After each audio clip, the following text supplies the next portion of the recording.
તમારા બધાનું સ્વાગત છે મારી યુટ્યુબ ચેનલ કેપી હોમ ફૂડ્સમાં। આજે આપણે બનાવીશું કાઠિયાવાડી સ્ટાઇલ પાડેલા ગાંઠિયાનું શાક। બહુ સરસ એવું ચટપટું અને ટેસ્ટી બને છે। તો ચાલો હું તમને મારી રેસીપી બતાવું। તો શરૂ કરીએ। બાઉલમાં ચણાનો લોટ લઈ લઈશું, સ્વાદ પ્રમાણે મીઠું, થોડી હિંગ અને આપણે 1 ચમચી જેટલું ગરમ તેલ રેડી દઈશું। બધું બરાબર મિક્સ કરી લઈશું। ગરમ તેલ રેડવાથી સેવ સરસ બને છે। ઠંડુ થઈ ગયું છે, આપણે હાથથી એને લોટ બાંધી લઈશું।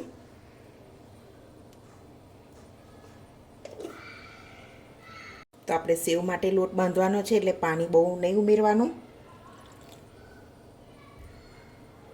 સેવ પડે એ રીતે બાંધી લેવાનો। આટલા માપથી 3 થી 4 જણ ખાઈ શકે એટલું શાક બને છે। તો આપણો લોટ સરસ થઈ ગયો છે સેવ માટે। થોડું હાથમાં તેલ લઈ અને આપણે લોટને લઈ લઈશું।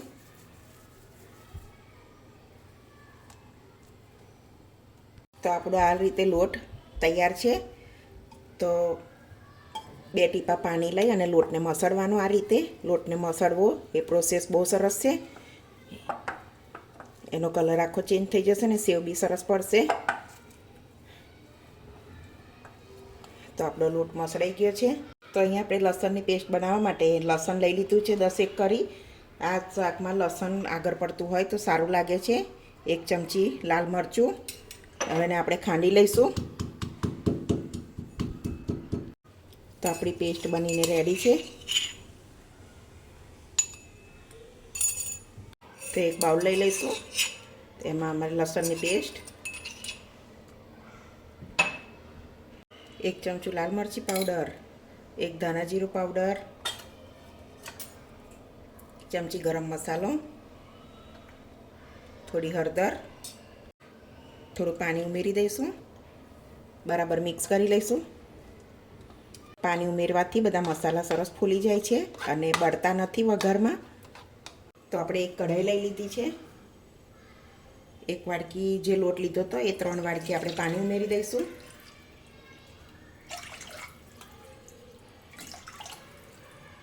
ગેસની ફ્લેમ હાઈ જ રાખવાની છે। તો આપણું પાણી સરસ ઉકળી ગયું છે। ઉકળતા પાણીમાં જ આપણે સેવ પાડવાની છે। તો મેં આવી રીતે એક ખમણી લઈ લીધી છે, એને આવી રીતે રાખી અને આપણે તેલ લગાવી દઈશું।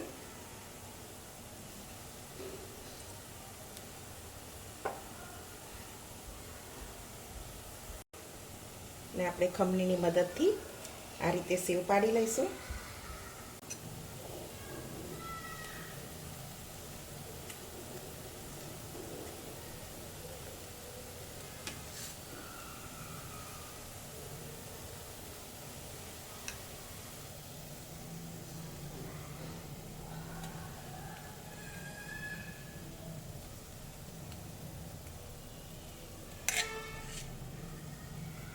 તો આપણે બધી સેવ પાડી લીધી છે।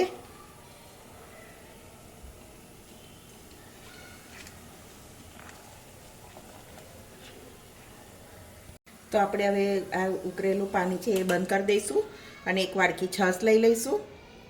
તો છાશ આપણે આ બાઉલમાં લઈ લઈશું, મિક્સ કરી દઈશું તો જરાય છાશ ફાટશે નહીં અને એનું બાઇન્ડિંગ સરસ આવી જશે।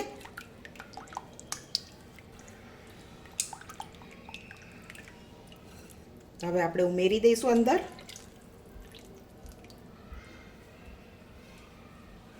તો આપણે સરસ મિક્સ કરી લઈશું અને હવે ઉકાળી લઈશું એને બરાબર।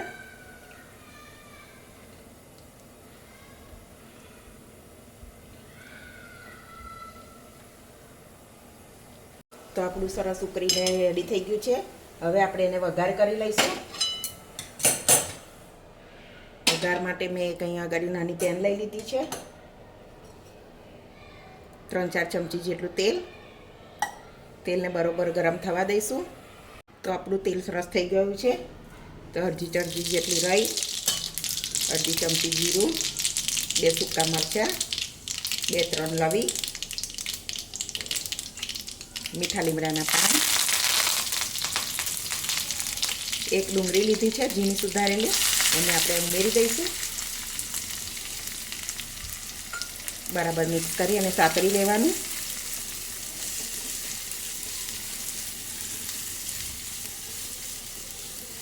તો આપણી ડુંગળી સારી રીતે સોતે થઈ ગઈ છે. હવે અમે ટામેટું લઈ લઈશું એક, એને પણ સોફ્ટ થાય ત્યાં સુધી શેકી લઈશું.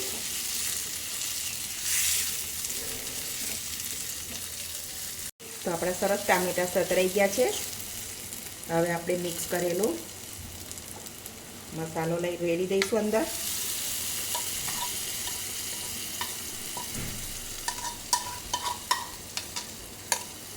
બરાબર મિક્સ કરી લઈશું.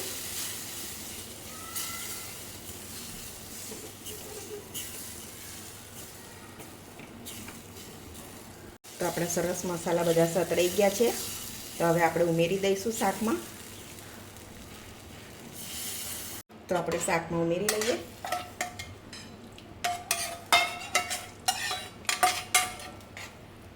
બરાબર મિક્સ કરી લઈશું અને થોડી વાર એને ઉકળવા દઈશું.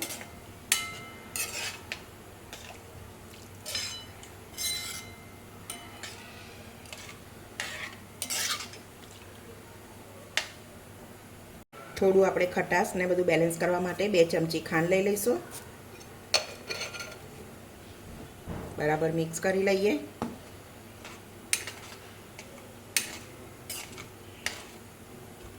તો આપણું મસ્ત ગાંઠિયાનું શાક બનીને રેડી છે.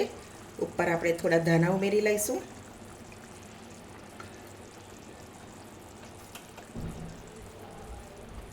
અને એક બાઉલમાં કાઢી લઈશું આપણે એને.